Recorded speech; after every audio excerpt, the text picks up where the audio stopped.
हमारे ST SC OBC के आरक्षण को समाप्त करेंगे।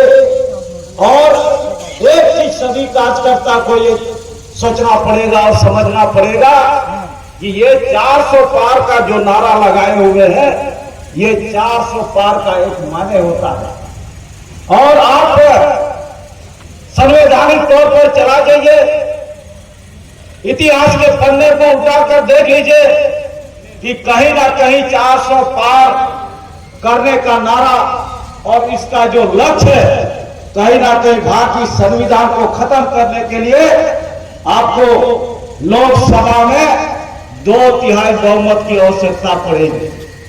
और जिस समय यह भारतीय जनता पार्टी के लोग यहां 400 सीट लाएंगे तो निश्चित रूप से ये भारत देश का संविधान को खत्म कर देंगे।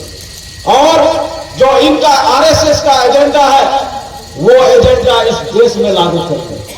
तो इसलिए साथीगण, मैं निश्चित रूप से कहना चाहूंगा कि हमारा 2014 में जो चुनाव हुआ था, यह काफी कसमकस हुआ था और बहुत मुश्किल से भारतीय जनता पार्टी को इस देश में सत्ता के लिए काबिज होना पड़ा था। और इस बार का चुनाव आप पूरे भारत देश में देख लीजिए, कहीं भी इस बार मोदी लहर नहीं है, और लहर है तो वो इंडिया गठबंधन का लहर है। आज हम बहुत तरह की बातें करते हैं, कहीं ना कहीं हमारा नैरेटिव भी फैलाया जाता है, लेकिन निश्चित रूप से हम भी झारखंड मुक्ति मोर्चा के प्रखंड अध्यक्ष है। हमने लोगों का कहीं काम हुआ है तो वो कार्यकर्ता के बदौलत काम हुआ है। हर समस्या हमारे कार्यकर्ता लोग की है, चाहे सड़क हो, चाहे बिजली हो, चाहे पानी हो, चाहे पेंशन की बात हो। तो कहीं ना कहीं हमारे कार्यकर्ता एक एक गांव क्षेत्र में लोगों के लिए काम किए हैं, लोगों की समस्या के अनुरूप उसको मदद किए हैं। और आज यदि हम लोग यहाँ इंडिया गठबंधन के सभी साथीगण यदि ठान ले कि इस बार भी हम हैट्रिक लगाएंगे इस लोकसभा को, तो कहीं ना कहीं सभी कार्यकर्ता यदि अपने अपने क्षेत्रों में जिस लोगों को हमने मदद किया है और दोबारा यदि वो लोग हमको मदद करेंगे, तो आने वाले समय में इस लोकसभा चुनाव में अगला बार की बात हम कहीं ना कहीं 2 गुना मतों से हम जीतने का प्रयास करेंगे।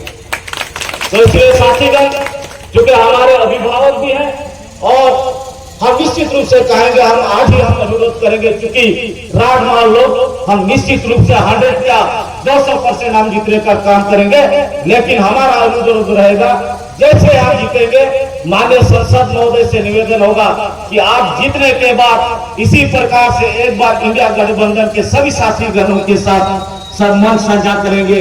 और जिस प्रकार से हम लोग अगला प्राप्त करेंगे, उसके लिए हम लोग रूपरेखा बनाने का काम करेंगे, ताकि सभी सम्मानित हमारे कार्यकर्ता को कहीं ना कहीं दुख तकलीफ ना झेलना पड़े। इसी चंद बातों के साथ अपना विचार को हम पाने देते हैं। सबको जोहार, जय हिंद, जय झारखंड, इंडिया गठबंधन जिंदाबाद। बहुत बहुत धन्यवाद राजा।